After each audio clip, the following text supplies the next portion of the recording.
really excited to welcome you to the final keynote speaker engagement that we have for the Walt Disney World Parks and Resorts 2006 Leadership Conferences on both coasts.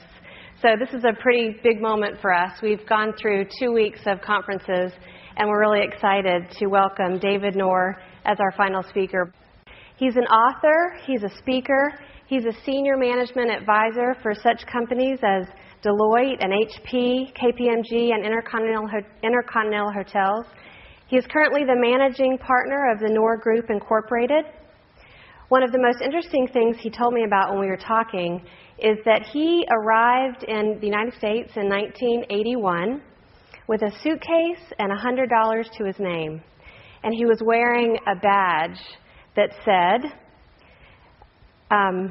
put this guy on an Eastern Airline flight to Atlanta, and by the way, he doesn't speak any English. Fast forward 25 years, and David has built an impressive career of entrepreneurial success, both within large corporations and senior executive roles, within early-stage ventures in New York, on the West Coast, and in Atlanta. Along the way, he has earned an undergraduate degree in management from Georgia State and an executive MBA from Emory University. This past year, David was honored with Georgia's Trend 40 Under 40, Atlanta Business Chronicles Up and Comer, and Who's Who in Atlanta Technology Awards. I recently returned from a business trip in China, and beyond the amazing experience there, what it reiterated was the rest of the world builds relationships first, from which they do business. I now consider myself an American. As Americans, we're so focused on the business, we're so focused on processes and checklists, that if and only if that part works, we'll think about building the relationship. So as your business becomes more global, as you're being asked to go do assignments in Hong Kong, the challenge becomes, how do you engage? How do you work with people that don't look like us, sound like us, or think like us? Most people network without a purpose, without any kind of goals or a plan. I call it PGP. What is your purpose for building relationships?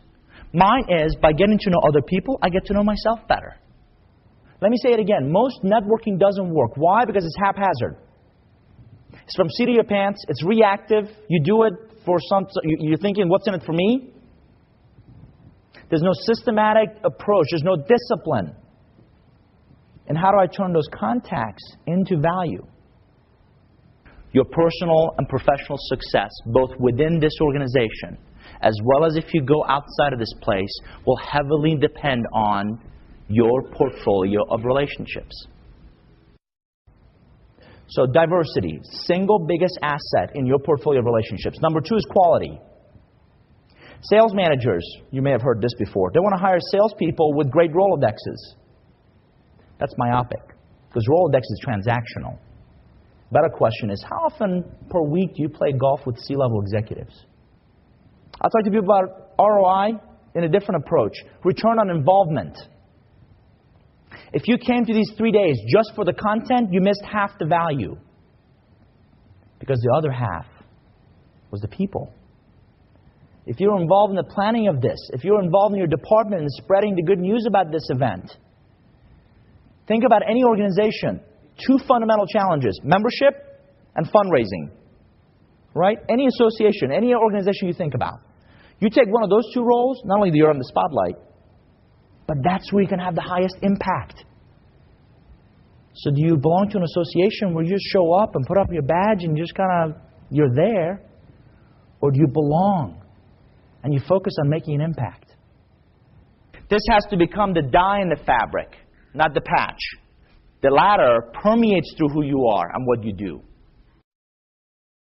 How many times have you written a check in an account where you have no money? Okay, don't answer that. Yet how often do people come to you and ask for a favor where they haven't earned the right to do so? 3 types of networkers. Givers, God bless Mother Teresa. Takers, we've all known some.